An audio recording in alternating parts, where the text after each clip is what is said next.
All right, so we are beginning with the next chapter in the list, that is current electricity. तो as you no कि electrostatics में हमने electrostatics का मतलब ही था charges at rest. तो उसमें जो भी फिजिक्स हमने पढ़ा था, we found out force between two charges, we found out potential energy of system of charges, we found out what is potential due to a single point charge at a given point, we found out electric field at a point due to a point charge, then we found out what is electric field due to extended charges like charge on a sphere, charge on a wire, etc., etc. All this was part of electrostatics. All right, so we are making a transition from electrostatic to moving charges. When charges move, you have a lot of things that can happen. When charges move, you will have current. When there is current, you have magnetic fields. तो सबसे पहले basic ये है कि when charges start moving, we are no more in the domain of electrostatics. हम लोग अब electrostatics से currents की तरफ जा रहे हैं. तो I would want to go from very basics as usual. ऐसा है that let me take a conductor first. Let's say this is a section of the conductor. और आपको पता है कि कंडक्टर में you have positive ions. This red dots means positive ions. What are positive ions? You already know. If you don't know, I'll tell you. आपको पता है कि कंडक्टर्स करंट किस में होगा? कंडक्टर में होगा. Conductors are normally metals, मतलब they have one or two or three electrons in their outermost shell.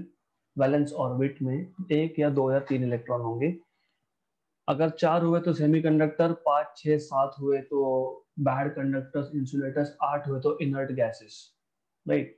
तो वन या टू या थ्री, इसका इंपॉर्टेंस क्या है? ओवरऑल अगर आप देखोगे तो आपका पीरियोडिक टेबल में जो कुछ भी एलिमेंट्स है, right, only change is number of protons and number of electrons. That is the only change, right? But they change in properties. Okay, कुछ चीजों को आप खा सकते हो, कुछ को नहीं खा सकते हो, but everything is made up of the same same thing. मतलब सेम पीरियोडिक टेबल में से ही कुछ एलिमेंट्स होंगे विद वेरियस कॉम्बिनेशंस. तो metals, they have one or two or three electrons in their valence shell. This valence shell electrons, or this valence shell itself, it is far away from the nucleus. तो far away होने की वजह से क्या होता है?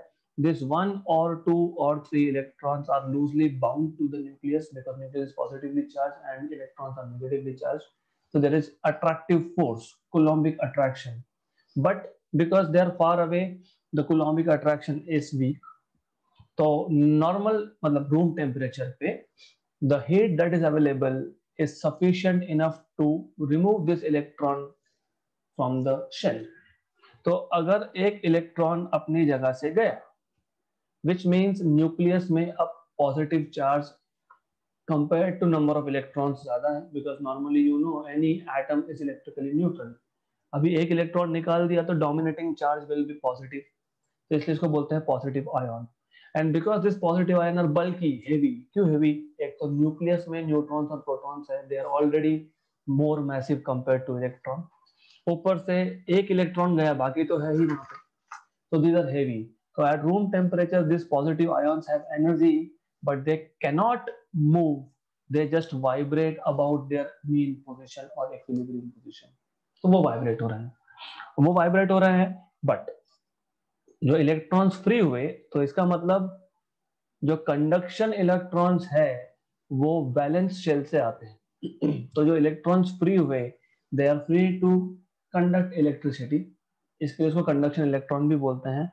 ये important है, क्यों? जब हम सेमीकंडक्टर सीखेंगे तो दो बैंड्स बनेंगे, valence band and conduction band. तो आपको ये पता होना चाहिए, जब तक इलेक्ट्रॉन फ्री नहीं हुआ उसको हम कंडक्शन इलेक्ट्रॉन नहीं बोलते. The moment electron is free to move, that valence electron becomes conduction electron and it will have different amount of energy. Good. Now this electron which is free and it is also at room temperature, so it has got some kinetic energy. Energy hai, so it will start moving randomly. Randomly क्यों? क्योंकि हमने एक particular direction velocity दिया नहीं, क्योंकि हम लोगों ने एक्सटर्नल पोटेंशियल डिफरेंस या एक्सटर्नल फील्ड हमने अप्लाई किया नहीं है अभी तक, राइट? तो what ever velocity this electron is having in absence of external field, external potential difference नहीं है यहाँ पे, that velocity is called as random velocity. And you need to know the value of random velocity. इसका होता है around 10 power 5 or 6 meter per second, right? So high. Good. By definition of current, आप बोलते हो current is charge flowing per unit time. Correct. तो यहाँ भी तो चार्ज फ्लो हो रहा है. Then why in absence of external potential difference we do not say कि वहां पे current है, ऐसा बोलते नहीं है हम लोग. क्यों नहीं बोलते हैं? Because if I take a section, any section of this conductor, जितने इलेक्ट्रॉन्स इस सेक्शन में से लेफ्ट टू राइट जाएंगे उतना ही राइट टू लेफ्ट आएंगे, because remember this is random motion. इसका मतलब there is cancellation of currents, नहीं चार्जेस का नहीं. Charges are there, you can not cancel charges. So net flow of charges is zero, मतलब नेट करंट इज जीरो. इसलिए हम we don't say that there is current, right? But as soon as you apply external potential difference, you apply a source of EMF, या फिर you apply a battery, you can say a cell, then electrons start moving in particular direction which is against the external field. क्यों? क्योंकि external field होता है positive से negative, electron जाएगा negative से positive. So electron is flowing from negative terminal to positive terminal of the battery or the cell, depends, right? Cell मतलब single cell, battery मतलब combination of cells. Okay, good. So in this case, whatever velocity electron is having is called as drift velocity. तो इसको बोलते हैं हम लोग drift velocity, because electrons are drifting towards the positive terminal of the cell. Drift velocity or drift speed basically, right? The velocity of an electron or of electrons, because there are so many electrons which are flowing in presence of external battery, external cell, external potential difference, external EMF, external voltage, जो बोलना है वो बोलो, that is called as drift speed, drift velocity. In reality electrons are moving, but you can say instead of electrons are moving, you can say कि positive charge they are moving from positive to negative terminal. इसलिए हम लोग conventional current का direction कभी भी उल्टा लेते हैं. उल्टा मतलब opposite to that of flow of electron. ऐसा करने का एक सिंपल सा रीजन है, क्योंकि अगर मैं इलेक्ट्रॉन्स मूव हो रहे हैं ऐसा बोलता हूं तो मुझे हर एक इक्वेशन में minus E minus E minus E minus E लिखना पड़ेगा. Just to make things simpler we write plus E. Good, right? और कोई रीजन नहीं है इसका. This is something basic that you should know. अब before I derive equation for drift velocity वो हम करेंगे, क्योंकि हमको करंट डेंसिटी क्या है वो भी रिवाइज करना है. Everything we want to revise, but before we go into details of drift velocity and other things, we should know what are types of current. And since this theory you will need only to solve numericals, you will not write down everything here. तो जो required है हम वही करने वाले हैं. First of all, you have learned two types of currents. एक होता है DC current, direct current, एक होता है alternating current. डायरेक्ट करंट का क्या मतलब होता है? डायरेक्ट करंट का मतलब ये होता है इट इज यूनिडायरेक्शनल, मतलब सिंगल डायरेक्शनल करंट है, मतलब electrons are flowing only in one direction, right? But there is a problem here. Why? क्योंकि you know whenever this electron is trying to go from negative to positive terminal, this ions, ये जो positive ions है ये भी vibrate हो रहे हैं, right? They are vibrating, and if they are vibrating, when they are vibrating, what will happen is there will be collisions, and collision will lead to loss of energy, मतलब heating effect, right? उसको I square R loss बोलते हैं हम लोग। और हम already हमको पता है, जो आगे मैं बताने भी वाला हूँ, resistance is directly proportional to length of the wire and inversely proportional to area of cross section. तो जितना ज्यादा लेंथ होगा, मतलब जितना ज्यादा डिस्टेंस पे करंट को भेजना है, उतना ज्यादा रेजिस्टेंस होगा, क्योंकि उतना ज्यादा कोलिजन होने वाले हैं। इसका मतलब उतना ज्यादा लॉस होगा एनर्जी का। तो टू अवॉइड दैट, और इसलिए direct current you can not use. जो हमारे घर में भी सप्लाई आता है, दैट इज एसी सप्लाई, क्योंकि डीसी सप्लाई लाया तो सोर्स से निकला था 100 एम्पियर, यहाँ तक पहुंचते पहुंचते, एम्पियर मतलब I am talking in terms of इधर करंट और वोल्टेज और एनर्जी पावर, राइट? तो वहां से जितना भी निकला था, ऐसा हुआ कि फिर हमारे पास सप्लाई होते होते 50% इज लॉस्ट। और गर्मी में तो और भी ज्यादा तकलीफ होगा, क्यों? Because there is more heat, temperature ज्यादा है, तो vibrations of this ions will be more. So normally we don't get DC current in our house. We get AC, right? Good. Well, by the way, DC current को अगर आपको graphically represent करना है तो बहुत सिंपल है। You plot current against time and show a straight line. खत्म, because it is a constant current, right? Then पर कभी कभी ऐसा होता है कि डीसी को एसी में कन्वर्ट करने की जरूरत पड़ जाती है। इन्वर्टर जो होता है ना, that is DC to AC. तो DC to AC conversion is done using inverters, right? Good. Then you have AC supply. अब एसी सप्लाई का मतलब क्या होता है? First of all you need to know, जब भी आपने एक सर्किट में एसी लगाया है, for example I have a resistance and I am connecting AC to it, you are not supposed to show direction of current because that is bidirectional current. उसका कोई particular direction तो है नहीं।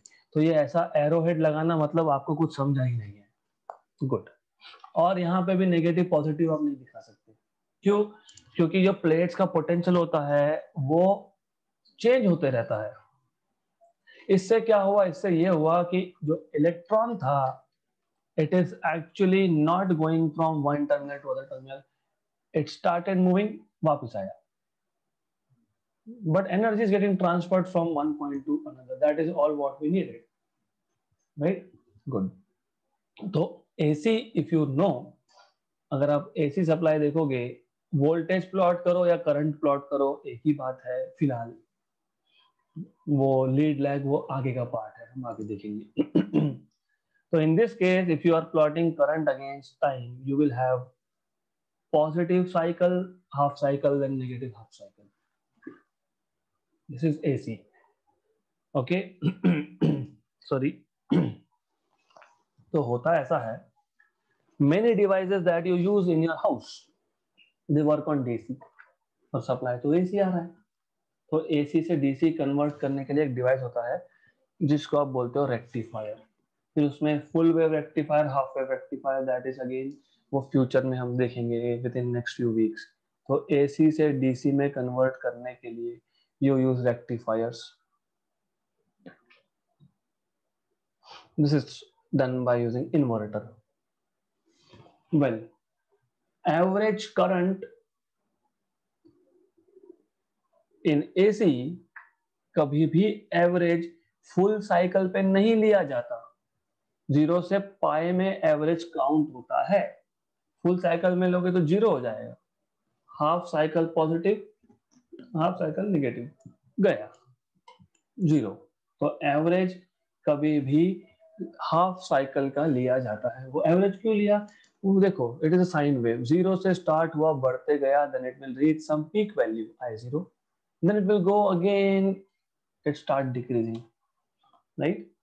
तो average लेते वक्त इस चैप्टर में नहीं लगेगा, बट अगर गलती से आ गया तो you should know average is between 0 to pi, half cycle में होता है। Good, right. Then we need to know equation of currents in different situations. Currents in different circumstances, different situations, etc. etc. सबसे पहले, well, you may have current due to translatory motion of charges. Translatory motion मतलब straight line motion, right? तो आपको पता होगा, so in translatory motion you already know these equations. Current I is Q by T. If you have n number of charges and each charge is Q, तो NQ by T. और ये question in this form आता है, if the current through the circuit is some ampere in time 1 hour, right? अभी current बोला तो electrons ही flow होंगे, तो आपको पता होगा कि Q मतलब E है. How many number of electrons where there, तो यहाँ से आप n equal to IT by Q करके क्वेश्चन सॉल्व कर सकते हो. तो दिस इज सिंपल, राइट? लेकिन this Q by T normally ये होता है through a very thin wire, straight line, right? But in reality wire have some cross section. तो वायर का क्रॉस सेक्शन तो हमने कंसिडर ही नहीं किया. तो current through area A is NQA by T. लेकिन if I am looking at current per unit time, मतलब per second, तो T की value 1. So this is the total current through area A. Yes. What is current? देखो क्या होता है कि आप जब Q by T लिखते हो, NQ by T लिखते हो, मतलब नॉर्मली योर assumption is कि this is a straight line, या फिर आप बोलोगे unit area. This is assumption. हर एक बुक का लिखने का तरीका अलग है. If you read some modules including mine own, they will say if n particle each of charge q pass through a given area in time t, given point in time t. I take point p. इस p point में से time t में जितना charge flow होगा that is current, तो nq by t.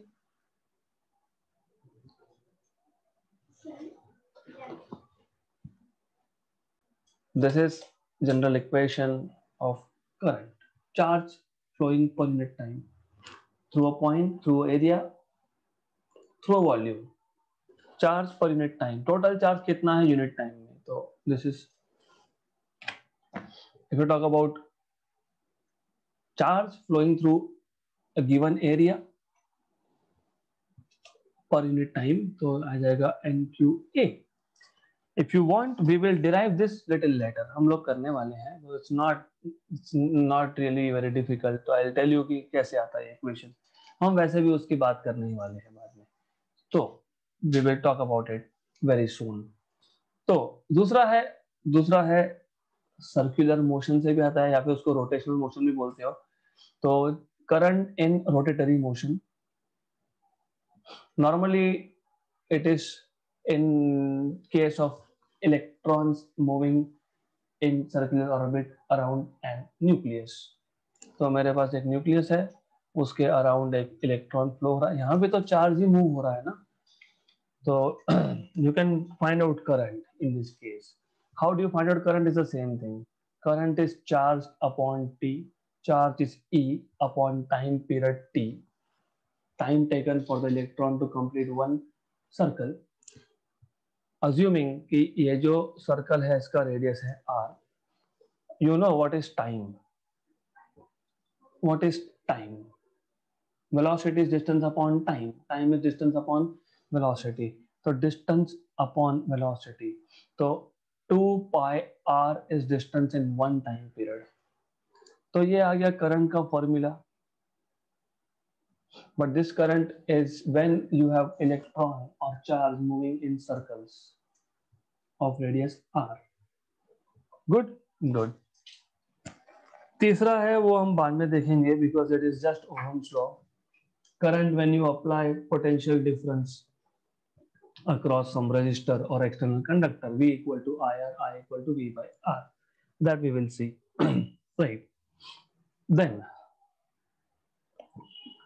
just to see, just for information, if you are asked theory question, तो आपको पता होना चाहिए कि अलग अलग मटेरियल में करंट कैरियर्स कौन कौन से होते हैं. आपको पता है, मैंने बताया था सॉलिड्स में फ्री इलेक्ट्रॉन्स मतलब these are associated with the metal. जैसे मैंने डायग्राम ड्रॉ किया, ये फ्री इलेक्ट्रॉन था. फ्री मतलब ये मेटल में है लेकिन किसी पर्टिकुलर एटम के साथ एसोसिएटेड नहीं है. Those are free electrons. नहीं तो आप बोलोगे मेटल सरफेस से बाहर गया, तो you are talking about photoelectric effect more और लेस, या फिर इमिटेड इलेक्ट्रॉन. गुड. और एक मतलब होता है फ्री इलेक्ट्रॉन का.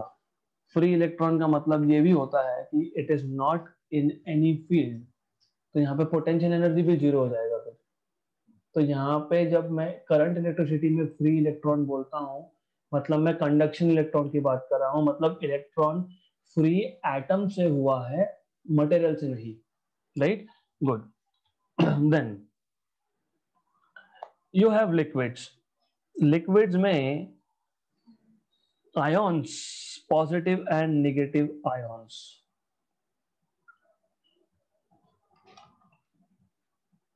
These are charge carriers. Then in gases you have positive ions and free electrons. क्योंकि इलेक्ट्रॉन गैस, ऐसा आपने एक कॉन्सेप्ट सुना होगा, इलेक्ट्रॉन गैस, इलेक्ट्रॉन क्लाउड.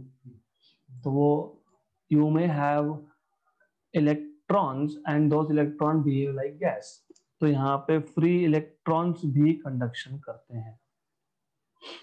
फिर सॉलिड्स ही बट सेमीकंडक्टर्स. सेमीकंडक्टर में charge carriers are both electrons and holes. Depend करता है कौन से टाइप के सेमीकंडक्टर की बात कर रहे हैं. If you are talking about P type then positive charges मतलब holes. If you are talking about N type then electrons. Right. Good. Then if you are talking about P N junction diodes then both. Okay, वो हम देखेंगे बाद में, which will come later. Now because I want to derive current density now, तो current density से पहले I would want you to know what is the equation of drift velocity or drift speed basically, and how do you derive equation of drift speed. क्योंकि इस पे questions आते हैं and many students they don't remember formulas because you don't understand concept really. ऐसा है, I have a material. अभी I am lazy to draw diagram again, तो मैं यहीं से कॉपी पेस्ट करने वाला हूँ.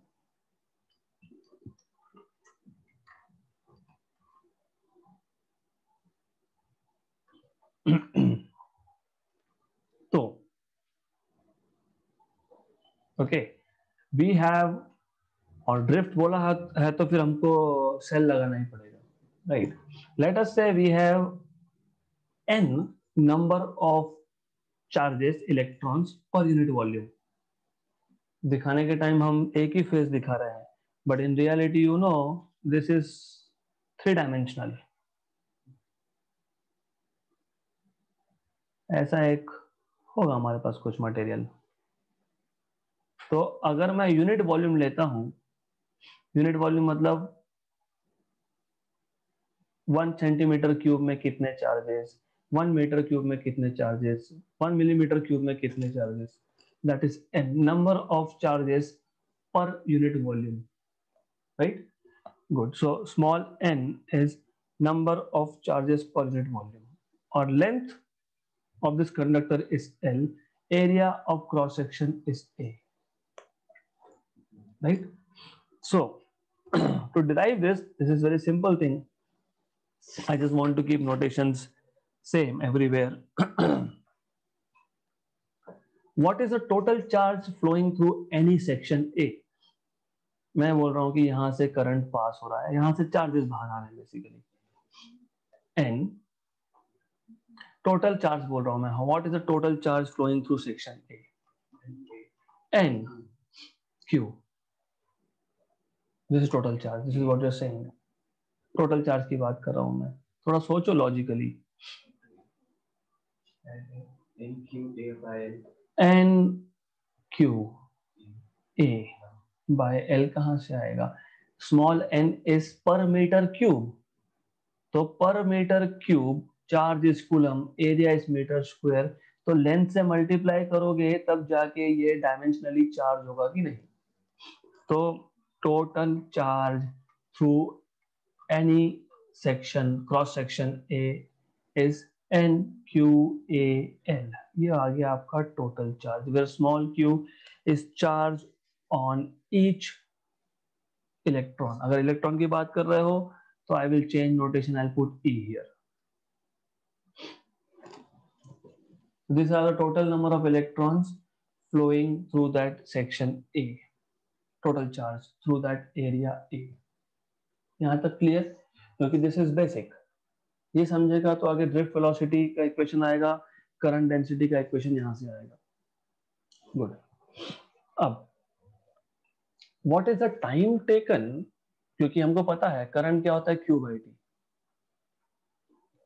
What is the time taken for this charges to enter from this side and leave from this side? क्या चाहिए हमको, ड्रिफ्ट वेलोसिटी। अभी तक वेलोसिटी अपीयर हुआ क्या इक्वेशन में, तो करना पड़ेगा। तो जब मैं टाइम पूछ रहा हूं मतलब इन टर्म्स ऑफ वेलोसिटी की बात होगी। Distance upon velocity upon distance की distance upon velocity. What is time, what is velocity.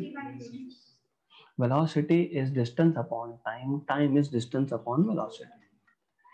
What is the distance that this charge will cross is L, क्योंकि length of conductor is L, upon drift velocity। क्यों drift, क्योंकि cell लगा के रखा है तो particular direction of motion है, इसलिए ड्रिफ्ट वेलोसिटी। तो यह आएगा N E A L upon L by VD, cancel cancel, right. तो ये आई है, और नॉर्मली हमको इक्वेशन में आई चाहिए होता है क्यों, क्योंकि करंट हम मेजर कर सकते हैं। कैसे, एमीटर लगा दो मिल गया करंट। तो कभी भी जो फॉर्मूला आप बनाते हो, देखो the thing is why do I have to make equation for velocity, ये तो पहला क्वेश्चन है। क्योंकि क्या हम अंदर जाके इलेक्ट्रॉन को जाके मेजर करेंगे कि हाँ तेरा वेलोसिटी इतना है, can we do it, no. तो जो हम सीधी उंगली से नहीं कर सकते वहां पे हमको फॉर्मूलाज चाहिए, क्लियर। और फॉर्मूला में ही ऐसा कुछ आ गया जो मैं मेजर नहीं कर सकता, what is the use then. I can measure current by ammeter, right. N number of electrons per unit volume, ये मटेरियल का प्रॉपर्टी है, कॉपर के लिए अलग, आयरन के लिए अलग पता होता है, चार्ज न्यूट्रन पता है। एरिया ऑफ क्रॉस सेक्शन आप माइक्रोमीटर, स्क्रू गेज या फिर वर्नियर कैलिपर से फाइंड कर सकते हो। हाँ, तो फिर you can use this I equal to n E A by v d. तो यहां से आपको मिल जाएगा, ऊपर आएगा, ठीक है, इनटू वी डी आएगा, गुड। तो V D will be I upon N E A, correct. This is drift velocity, confirm कर लो एक बार, this is drift velocity, right, good. अब I बाय ए को आप बोलते हो current density J, and then J is equal to NeVd. Now since velocity is a vector quantity, current density is a vector quantity, right? इतना आपके basics में state board में होता है। अब इसके आगे नहीं होता, वो पता होना चाहिए। तो by definition what is current density, it is simple thing. देखो ऐसा है कि I have a wire, because wire का क्रॉस सेक्शन नॉर्मली सर्कुलर होता है। नॉर्मली मुझे I am taking some point, let us say some point P, मुझे इस P पॉइंट के अराउंड करंट डेंसिटी मेजर करना है. तो what I have done is I have taken a small area DA, right. आपको पता है कि DA का डायरेक्शन हमेशा इसको नॉर्मल ड्रॉ करके मिलता है, और करंट का डायरेक्शन भी यही है, मतलब current is also going in the same direction.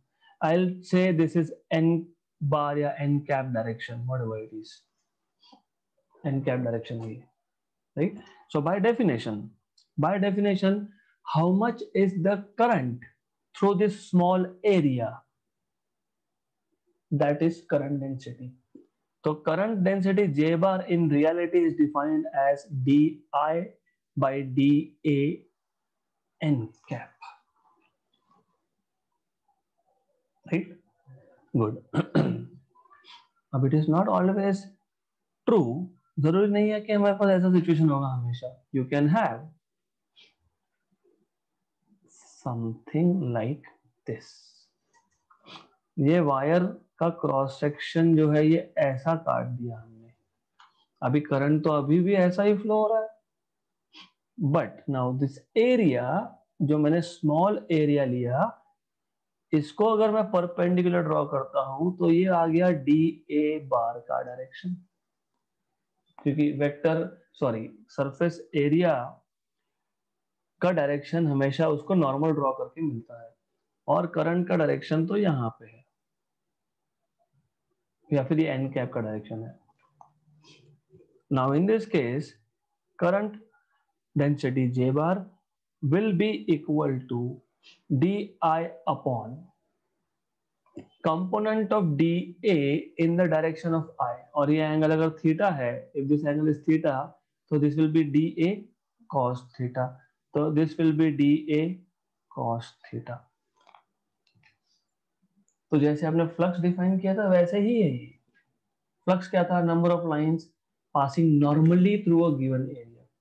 Normal नहीं है तो नॉर्मल कंपोनेंट कौन सा है वो देख लो, या तो करंट का कंपोनेंट देखो DA की डायरेक्शन में, या DA का कंपोनेंट देखो करंट की डायरेक्शन में, right.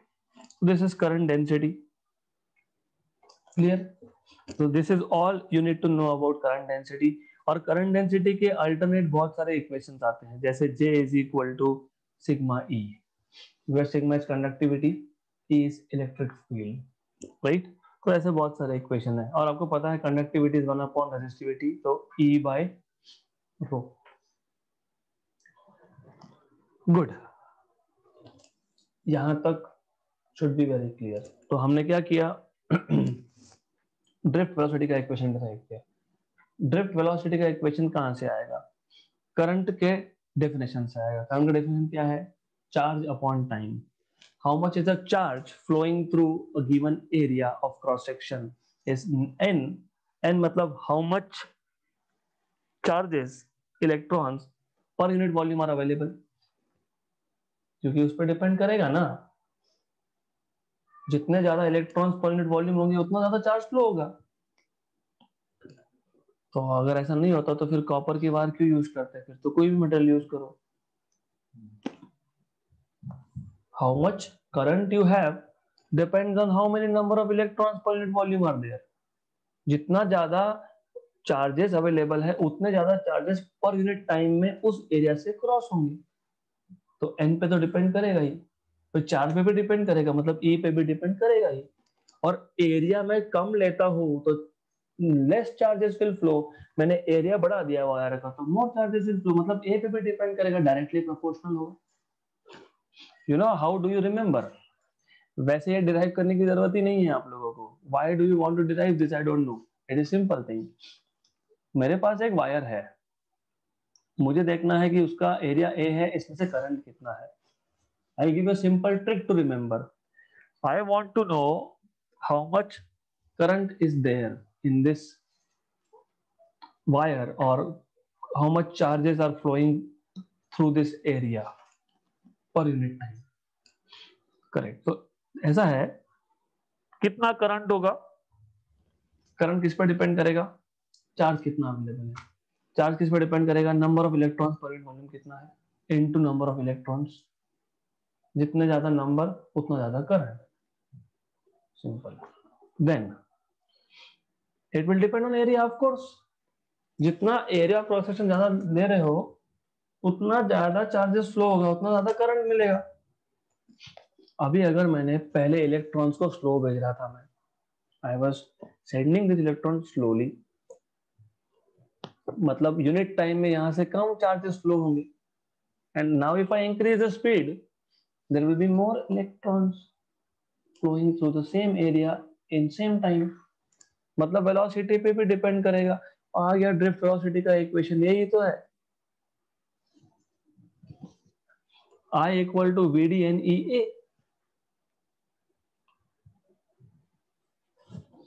Right, this is how you remember.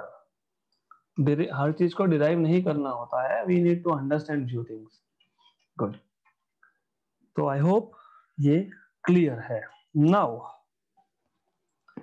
you may write different formulas for drift velocity। एक तो हमने लिखा ही है I upon NEA, दूसरा भी लिखा है हमने J upon NE, पर J हमने लिखा है कि सिग्मा E है तो सिग्मा E अपॉन NE, पर हमको पता है सिग्मा इज 1 अपॉन डेंसिटी, तो E resistivity row NE।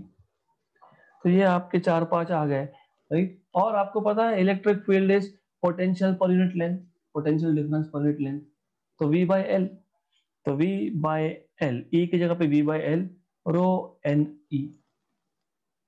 So there are so many formulas of drift velocity. Basic is I upon NEA. I upon A is J, तो J upon NE. But J is sigma E, तो sigma E upon NE. Sigma is 1 upon rho, तो E upon rho NE. But E is potential difference per unit length, V by L rho NE. Right? Good. So this is all about drift velocity. Now we need to know something which is called as relaxation time. जैसे बीच बीच में मैं आपको break देता हूं, जैसे नहीं देता हूं, तो you don't have any relaxation time, right? But electrons while moving or while drifting, this is better word, मतलब drifting बोला तो you will understand that we have applied a potential difference, so they have a particular direction of motion. So electrons while drifting they are undergoing collision. फिर कहाँ से collision होगा? Ions के साथ collision होगा, because there are ions which are vibrating.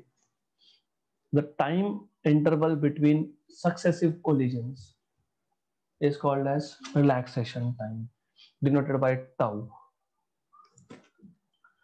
Easy है। So this is mean free path. You know what is mean free path? Average distance between successive collisions is called as mean free path.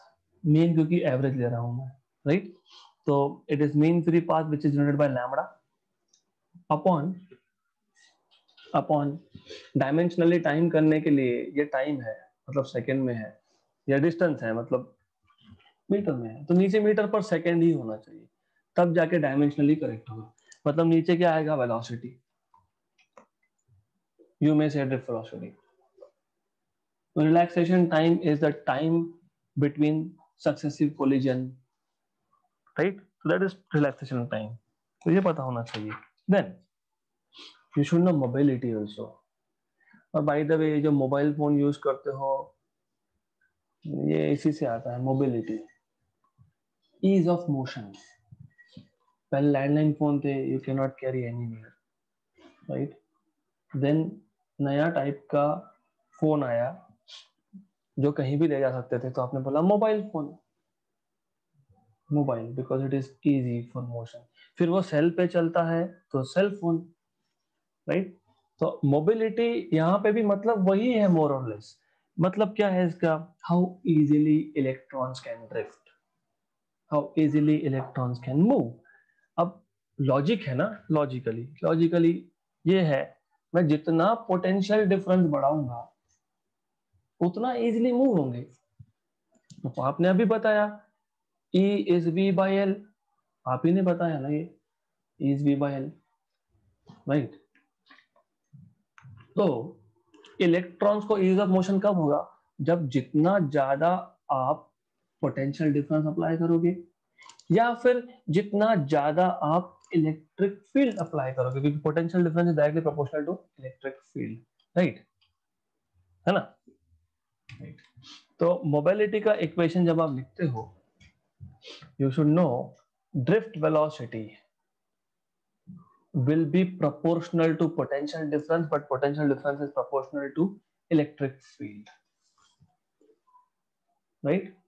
तो यहाँ पे जो constant of proportionality आता है, that constant of proportionality is called as mobility, mu, right? Good, तो हो गया mobility का इक्वेशन। अब आप करंट को इन टर्म्स ऑफ मोबिलिटी भी लिख सकते हो, कैसे? आपको याद होगा अभी अभी आपने करंट लिखा था NEVDA, यहीं पे कहीं तो लिखा है ये I equal to VD NEA, but what is VD? VD क्या है? म्यू इंटू E, तो I is equal to NE mu EA. So you can write down equation of current in terms of mobility also and electric field also. Good, easy. So these are some basic things that you should know. Well, let us keep things clean.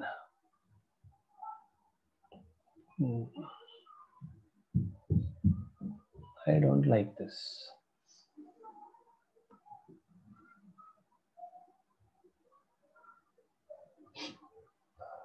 Okay. Right. तो अब what else do we want to have? और क्या हमको लगने वाला है इस chapter में? There's actually a lot, but while talking about current electricity, अभी तक हमने ओहम्स लॉ की बात नहीं की, तो let's talk about Ohm's law. Ohm's law सबको पता है, ये अजम्पशन होता ही है, no one is, at least any kid who is studying science knows Ohm's law. तो V is proportional to I, तो V is equal to IR is Ohm's law. Good, this is not important. Important is this: any substance, which substance? Conductor, because we are talking about current, तो current तो conductor ही conduct करेगा। तो any conducting substance can be classified into two types. एक है ohmic, other is non-ohmic. The name itself implies, ohmic में क्या होगा?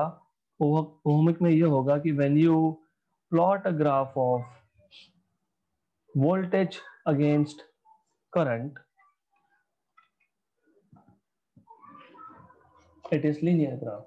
क्यों दिख ही रहा है? y on the x-axis, current on, sorry, y on the voltage on the y-axis, current on the x-axis, or resistance is slope, so y equal to mx, a straight line passing through origin. So when the graph of voltage against current is linear, something like this, this kind of substances are called as ohmic substances, ohmic conductors basically. और आपको बताने की अभी जरूरत नहीं है, इसका जो भी स्लोप होगा that will give you resistance. मतलब यहां से अगर आपको रेजिस्टेंस निकालना है तो tan of theta, that is V by I. Good. Now there are some substances which do not show linear variation between V and I. So such substances are conductors, but they are not ohmic conductors. You may have something like this. हो सकता है, होता है. There are substances which will show you such kind of behavior. तो ये V है, ये I है.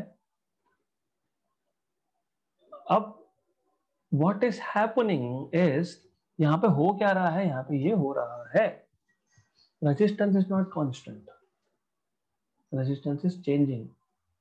तो जो चीज चेंज होती है उसको क्या बोलते हैं? डायनेमिक. तो यहाँ पे जब रेजिस्टेंस कैलकुलेट करोगे तो उसको बोलोगे डायनामिक रेजिस्टेंस। और प्रॉब्लम ये है कि रेजिस्टेंस इज नॉट कांस्टेंट, मतलब मुझे अगर इस P पॉइंट पे रेजिस्टेंस चाहिए तो मुझे इस P पॉइंट पे स्लोप निकालना पड़ेगा, and that slope will give me dynamic resistance. तो यहाँ पे जो है इस केस में सिर्फ resistance that is V by I, this is constant. यहाँ पे dynamic resistance and that you can write as delta V by delta I, where delta is small difference, मतलब small interval of voltage and small interval of current, small values basically। तो ये ऐसा question आए हैं पहले भी, dynamic resistance find करने के लिए बोला गया है। तो यू शुड नो कि when they are asking you dynamic resistance, you should be finding out slope at that particular point, है ना। So non-ohmic resistances are also conductors, but they don't obey Ohm's law. So V by I graph is non-linear. तो अभी non-linear तो quadratic cubic जो होगा वो होगा, it is non-linear. क्योंकि you may have, जरूरी नहीं ऐसा वेरिएशन होगा, you may have something like this, पहले straight line था फिर ऐसा हो गया, ठीक है। This is also non-ohmic, right? Okay. So you may have different variations. You may also have something like this. ऐसा भी हो सकता है. Good. Then since we are talking about resistance, so let's talk about resistance then. और already हमने resistance का बहुत देख भी लिया। It is simple, resistance is a constant of proportionality which appears when you plot or when you measure V against I, right? But it is also proportional to length of the conductor and inversely proportional to area of cross section. जितना ज्यादा length होगा उतने ज्यादा collisions होंगे between electron and ions, इसलिए resistance is proportional to length. जितना ज्यादा cross section area होगा इसका मतलब दो आयॉन्स के बीच का डिस्टेंस बढ़ जाएगा। अगर एरिया ज्यादा होगा तो एरिया ऑफ क्रॉस सेक्शन ज्यादा होगा, मतलब दो आयॉन्स का डिस्टेंस बढ़ा रहे हो एट द सेम टेम्परेचर, इसका मतलब कोलिजन्स कम हो जाएंगे, मतलब resistance is proportional to 1/A। तो you can write from here resistance is equal to some constant of proportionality resistivity L by A, right? ये आपको ऑलरेडी पता होता है। Then what is that you know but you don't know the formula? आपको ये पता होना चाहिए कि conductivity, because this is also conductivity, R 1 upon conductivity L by A। resistivity या conductivity you can write in terms of relaxation time also.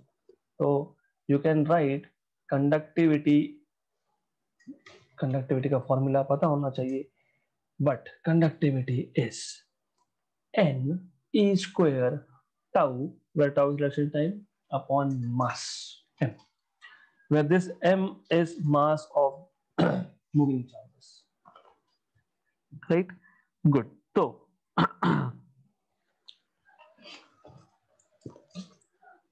you can plug this, you can put this value here, तो आपको resistance मिल जाएगा। Resistance will B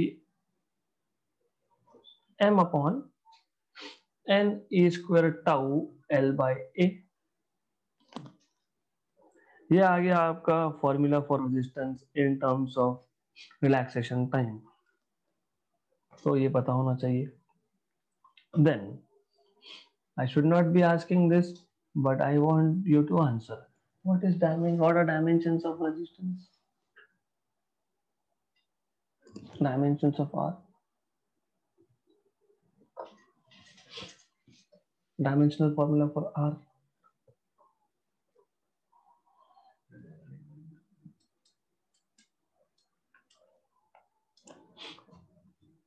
This pin drop silence is telling me that I have done the right thing by asking you this.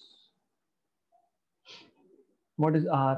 देखो 3-4 formula है, अगर यहां से नहीं फाइंड कर पाते हो तो फर्क नहीं पड़ता, V by I से तो कर सकते हो ना।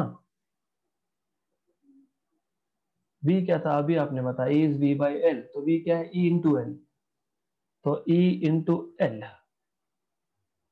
by I and I think कि आप सबको अगर E के डायमेंशन नहीं पता तो कम से कम ये तो पता होगा कि E को हम लोग फोर्स के टर्म में लिख सकते हैं। Force force was Q into E, तो E was F upon Q। तो कम से कम ये तो है कि आप लोग इसको F अपॉन Q के टर्म में लिखा, ऊपर ऑलरेडी L था और नीचे I, it was I over here, I। तो फोर्स तो पता ही होगा अभी, M1 L1 T-2 और L1 अगेन तो L2। Good good. But charge, current is charge upon time, charge is current into time. तो ये आ जाएगा एफ एल, ये करंट इनटू टाइम, तो करंट 2 बार आ गया, इनटू टाइम नीचे। हाँ, तो यह आ गया आपका एम्पियर रेज टू 2 और टी रेज टू 1, राइट। ये ऊपर जाएगा तो what you will get is M1 L2 T-3 A-2। ये नीट में पूछा गया क्वेश्चन है, डायमेंशनल फॉर्मूला ऑफ रेजिस्टेंस, कुछ भी नहीं था। V बाय I जो पता है वहां से स्टार्ट करो। हाँ, V भी नहीं पता तो V E into L होता है, because electric field is potential difference per unit length. तो वहां से स्टार्ट करो।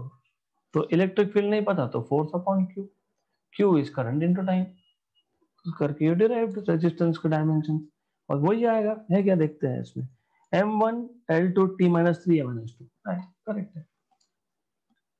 Good, right. तो you should know how to find out this thing. Then we should also know how resistance or resistivity varies with temperature. So variation of resistance or resistivity with temperature.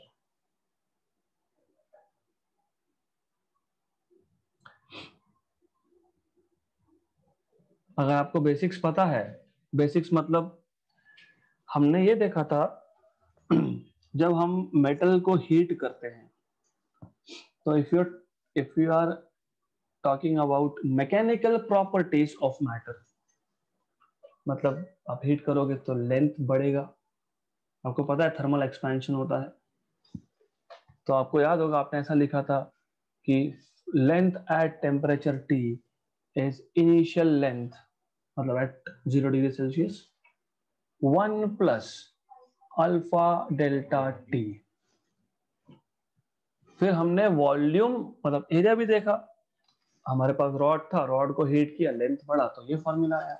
हमारे पास plate था, plate को हमने heat किया तो भी area बढ़ा, 1 plus beta delta T,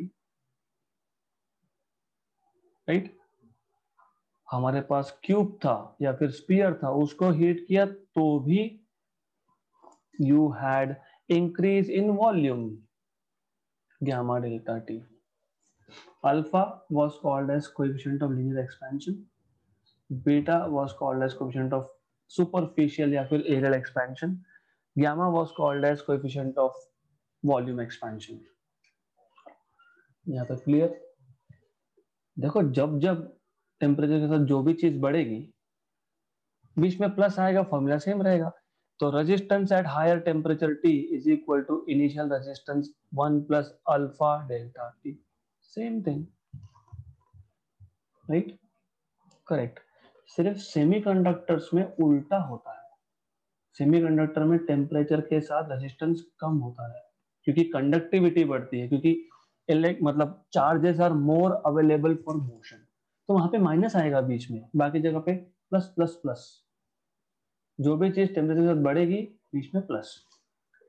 और एक डिफरेंस है, लेंथ एरिया मतलब अल्फा और बीटा, ये कोएफिशिएंट डिफाइन करने के लिए आप लोगों ने रेफरेंस टेम्परेचर 0 डिग्री लिया था, राइट, और बाद में जनरलाइज किया था, फिर आपने बोला ठीक है कोई फर्क नहीं पड़ता है, मैं इनिशियल टेम्परेचर 0 लूं नहीं लूं इन दोनों के लिए, क्योंकि द आर्ग्यूमेंट वाज कि अल्फा और बीटा की वैल्यू विद टेम्परेचर ज्यादा चेंज नहीं होती, बट गामा की वैल्यू, मतलब when you see how what is the change in volume with temperature, gamma की value you strictly define at, मतलब gamma itself you strictly define at 0 degree, right. वैसे resistance को, resistance के लिए जब ये कोएफिशिएंट होगा, by the way this is called as temperature coefficient of resistance, right. तो ये जो अल्फा है, temperature coefficient of resistance, you do not define it at 0 degree, तो रेफरेंस टेम्परेचर 0 नहीं लेते हो, क्यों नहीं लेते हो, वाई, रेजिस्टेंस कब आता है, क्यों आता है, because of vibrations of ions. आप सोचो कि मैं टेम्परेचर कम करते जा रहा हूँ, कम कर रहा हूँ मतलब सराउंडिंग में हीट कम है, मतलब वो आयंस के पास हीट कम है, अगर आयंस के पास एनर्जी कम है तो वो वाइब्रेट नहीं होंगे, तो द वाइब्रेशंस विल फ्रीज, अगर वाइब्रेशन से फ्रीज हो गए तो रेजिस्टेंस खत्म, तो you are in the domain of superconductors. इसलिए alpha here which is called as temperature coefficient of resistance is not defined at 0 degree, they say it is defined at some reference temperature T0। तो फिर हमको अगर alpha का definition चाहिए तो you can say R T equal to R zero plus R zero alpha delta T, फिर आप बोलोगे R T minus R zero equal to R zero alpha delta T, then alpha is RT minus R0 upon R0 delta T, या फिर in short R2 minus R1 upon R1 delta T। So coefficient of, तो मतलब temperature coefficient of resistance is change या फिर increase in resistance per unit original resistance for per degree rise in temperature।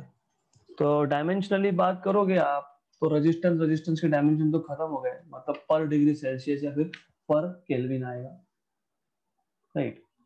और resistance और resistivity ये directly proportional है, तो इसको आप सिमिलरली रो रेजिस्टिविटी के टर्म्स में भी लिख सकते हो। तो alpha is temperature coefficient of resistance और it is temperature coefficient of resistivity, it's the same thing, correct, good. Then what else? Yes, now we need to see resistance. How do you measure resistance according to the application of potential difference? मतलब बताता हूँ। So resistance according to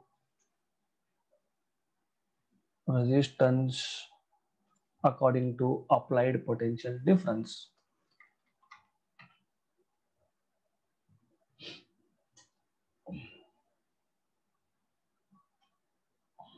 Applied potential difference.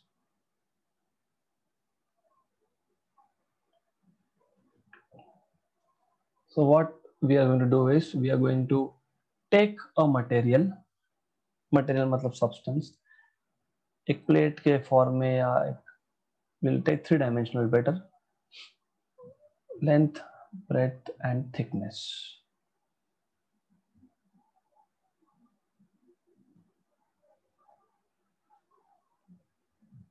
Okay,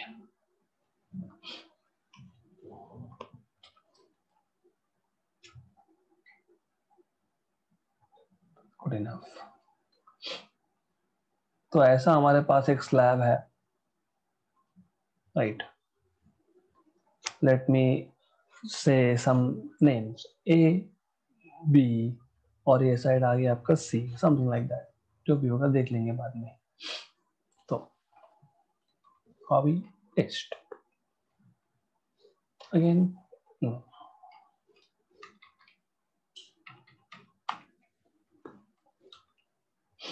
all right.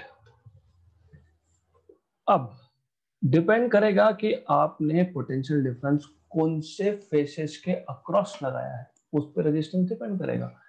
अगर मैं potential difference अपर और lower face के across apply कर रहा हूं, तो by definition resistance was resistivity into length.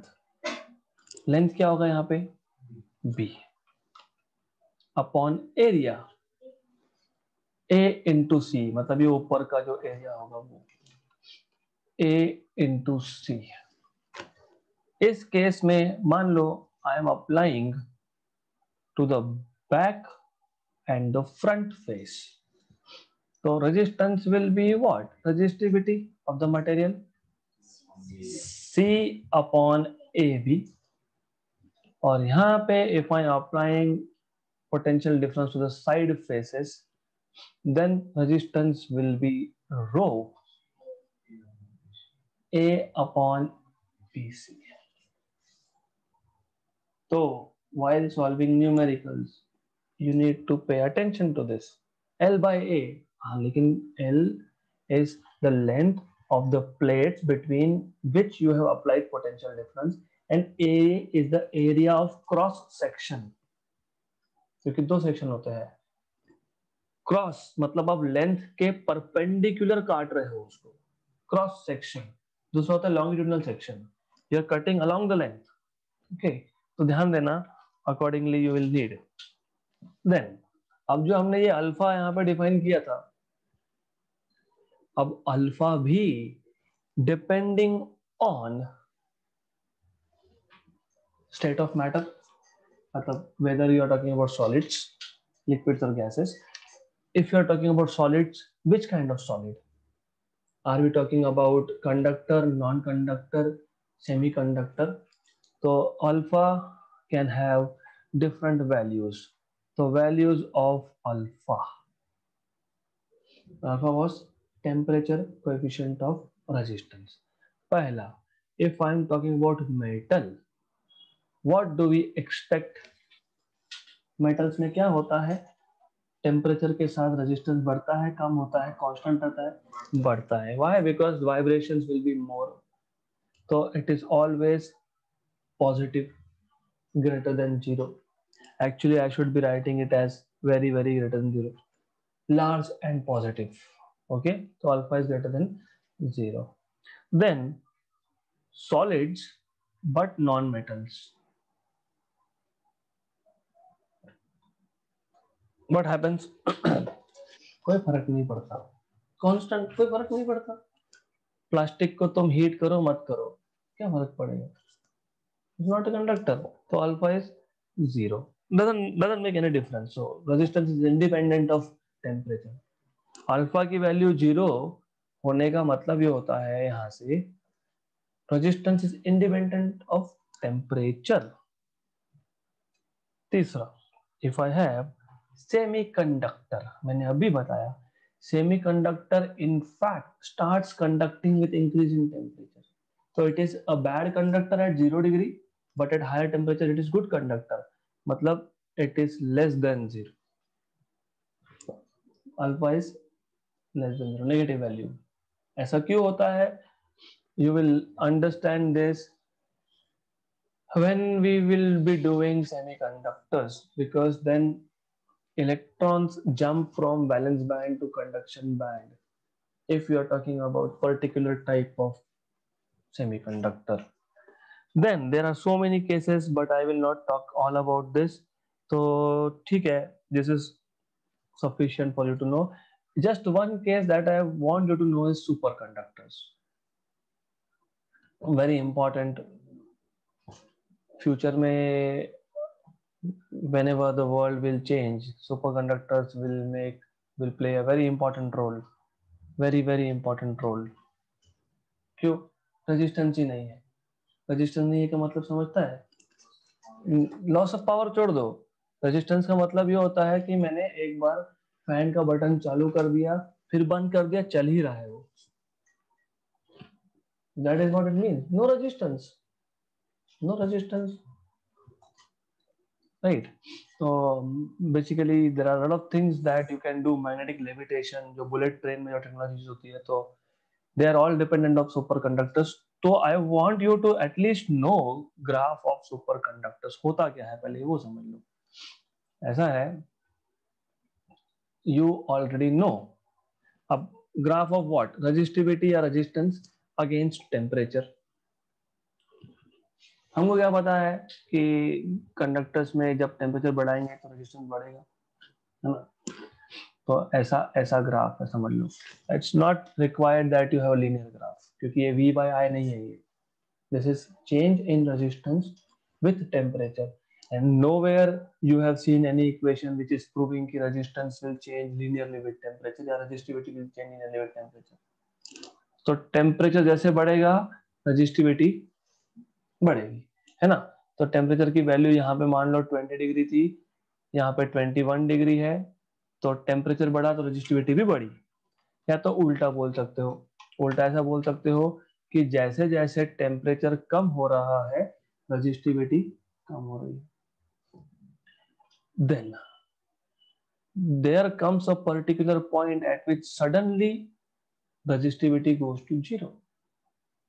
There comes a particular value of temperature, उस टेम्परेचर पे रेजिस्टेंस खत्म। It is not zero for every material, it is material dependent. तो material to material very करेगा, इसको बोलते हैं critical temperature TC, right. Critical temperature से कम temperature की वैल्यू पे the material becomes super conductor because it does not have any resistance, right. तो ये जो बाउंड्री वैल्यू है टेम्परेचर की, क्रिटिकल टेम्परेचर से कम टेम्परेचर रहा तो मटेरियल इज सुपर कंडक्टर, उससे ज्यादा रहा तो इट इज नॉर्मल मटेरियल, मतलब कंडक्टर है, नॉर्मल कंडक्टर है। वैसे 3 रीजन होते हैं, but for your level it is sufficient to know this. None of you will be going for engineering, जो जाएंगे तब समझेगा कि दिस थर्ड रीजन आल्सो। तो एनीवेज, गुड, यहां तक clear, good. Then what else is important? Okay, resistivity of some electrical material before stretching, after stretching, ठीक है, this is good, this will come in the form of formulas, but I want to take it now, मतलब in the form of numericals I wanted to say। हम जब numerical solve करेंगे तब ये formulas हमको लगने वाले हैं। तो रेजिस्टिविटी ऑफ सम मटेरियल्स छोड़ दो, I'll just say resistivity, it is simple thing। Now what you know is, आपको पता है resistance is rho L by A. तो ऐसा करते हैं, मेरे पास एक वायर है जिसका लेंथ L है, L1 है, एरिया A1 है। All of you have more और लेस स्टडीड इलास्टिसिटी, उसमें एक पॉइजॉस रेशियो ऐसा कुछ है, lateral strain upon longitudinal strain, मतलब whenever we stretch a wire तो लेंथ तो बढ़ गया लेकिन थिकनेस कम हो गया, because volume remains constant.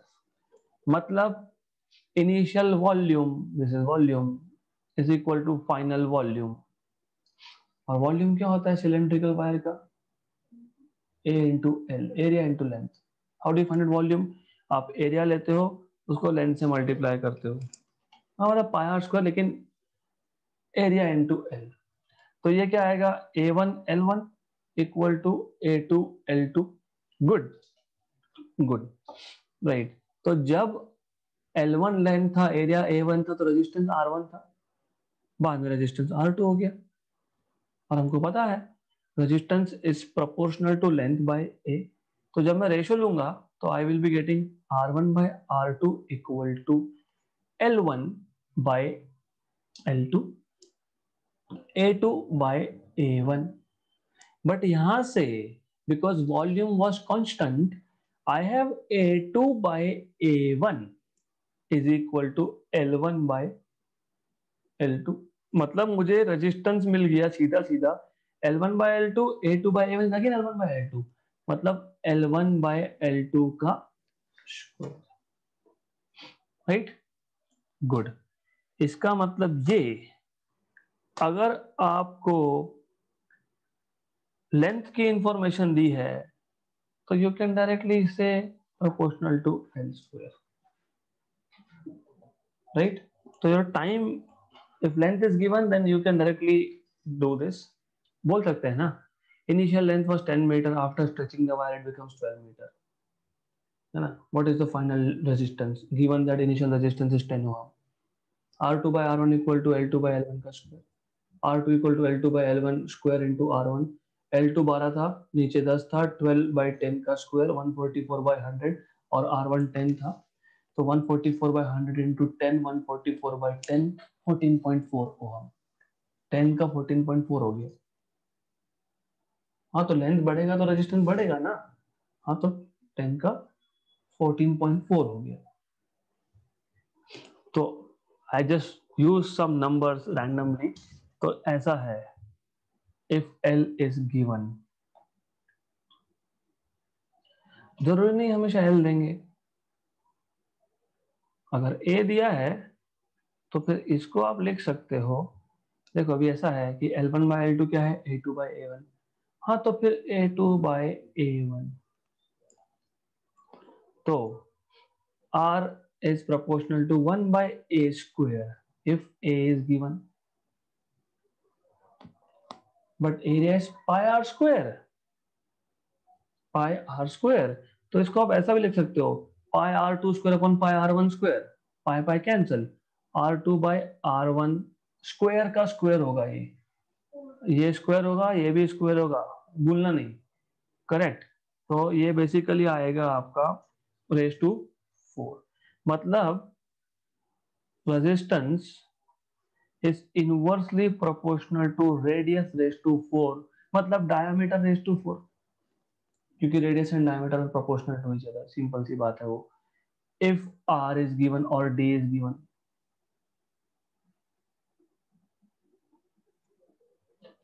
Correct.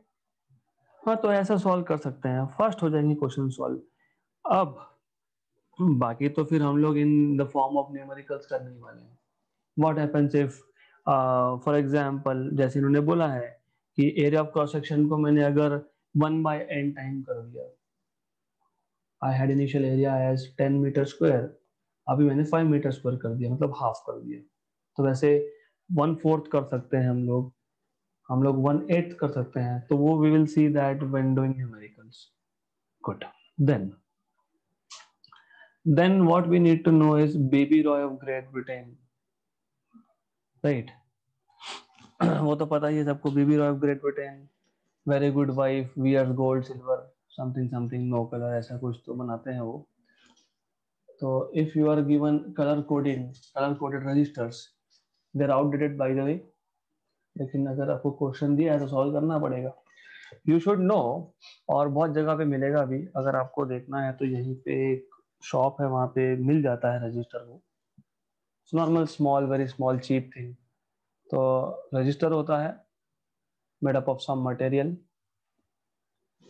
उस पे कलर कोडिंग होता है। So for example red, and then you have one more colour. तो पहले दो colour give you first two significant figures, then जो तीसरा कलर होता है that gives you multiplier value, then जो लास्ट कलर होता है that gives you tolerance, right. Tolerance, what is tolerance? हाँ, प्लस माइनस समझ रहा हूँ, but what is tolerance? Plus minus 5%, 10% ठीक है। नहीं, देखो ऐसा है कि अगर मेरे पास रेजिस्टेंस की वैल्यू 10 ओम है, तो इस 10 ओम ऑफ रेजिस्टेंस में से for a given voltage you can have a particular value of current, right, correct. मैं मान लेता हूं कि मेरे पास 20 वोल्ट का बैटरी था और रेजिस्टेंस था 10 ohm. What is the value of current? V is equal to IR, I is V by R, 20 by मतलब 2 एम्पियर का current this resistance can handle. But as you know, with time वो जो energy stored है cell में वो तो die of होने ही वाला है ना, it is going to decrease. मतलब वो 10 से 1.99 एम्पियर हुआ, खत्म, रेजिस्टेंस इज नॉट वर्किंग। चलेगा क्या? नहीं। तो you need to give some tolerance. इसका मतलब कि करंट की कुछ वैल्यू से लेके कुछ वैल्यू तक, मतलब करंट की कुछ रेंज तक ये रेजिस्टेंस काम करना चाहिए। नहीं तो शार्प 2 एम्पियर हुआ तो ही मैं काम करूंगा, नहीं तो मैं नहीं करूंगा। फिर ऐसा तो कुछ वर्क ही नहीं होने वाला। Because any electrical device even in your houses, बहुत बार आप बोलते हो सप्लाई डिम हो गया, मतलब you were suppose to get 230 volt, you are not receiving even 110 volt, होता है कभी कभी, राइट? तो दैट इज टॉलरेंस वैल्यू। तो without damage it will still work with plus or minus values of current. Minus तो doesn't harm, but plus value may damage the resistor. तो ऐसा है कि letter B stands for black, B brown, BB Roy, red, orange, yellow, off छोड़ दो, Great Britain, green, blue,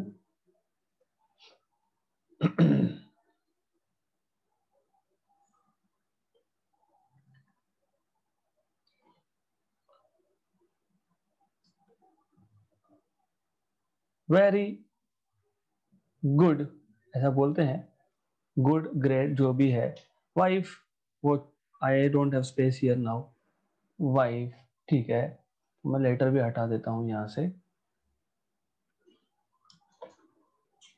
wears, what wears, silver और gold के अलावा बात ही नहीं होती यहाँ पे। So gold, silver and no colour, right? तो ठीक है, बेसिकली ऐसा है कि ये जो गोल्ड, सिल्वर और आखिरी में जो नो कलर की बात हो रही है, that is just for specifying tolerance values, right? Okay, तो नो कलर नीचे एन आएगा। Black, brown, red, orange, yellow, green, blue, violet, grey, grey आता है क्या? Grey, white, gold, silver, no colour. तो यहां स्टार्ट करते हो आप जीरो से, 0 1 2 3 4 5 6 7, आगे 8 9, बस हो गया है, राइट? तो उसके बाद basically these are figures of course for colour, and then you have multiplier. तो ये जो है, जीरो है तो 10⁻0, 10⁻1, 10⁻2, up to 10⁻9, 10⁻+9। गोल्ड के लिए व्हाट इज 10⁻−1, 10⁻1, मल्टीप्लायर बोल रहा हूं मैं, ये मल्टीप्लायर है, और ये 10⁻−2। गोल्ड के लिए टॉलरेंस कितना होता है? 5, 5%, 10% एंड 20%। तो अगर मेरे पास, अभी for example there are 4 bands normally, तो पहले 2 बैंड्स जो होते हैं they give you significant figures. अभी कौन कौन सा है? रेड एंड ब्लू है। रेड मतलब 2, blue is 6, black means 10⁻0, and then gold है, मान लो गोल्ड है मतलब ±5%, है ना? तो इसका वैल्यू आ गया 26 ओहम, क्योंकि 10⁻0 इज 1, ±5%। तो 26 का 5% 1.3 ओहम होता है, 1.3। तो 24.7 ओहम से लेके तो 27.3 ओहम तक रेजिस्टेंस की वैल्यू है। This is simple. तो colour coding normally it is outdated now, तो I don't think there will be question, but it is better to know this. पहले दो colour, first two significant digits, फिर multiplier band और one में tolerance band. और अगर तीन ही हो, देयर इज नो फोर्थ, मतलब नो कलर, मतलब 20% का टॉलरेंस रहेगा वहां पे, right? So there is 20% of tolerance. Then okay, so next topic onwards, I have to start with combination of resistances, but also मुझे सर्किट एनालिसिस, मतलब complex circuit को simplify कैसे करना है वो भी कंटिन्यूएशन में बताना है। तो I will be taking it in the next session.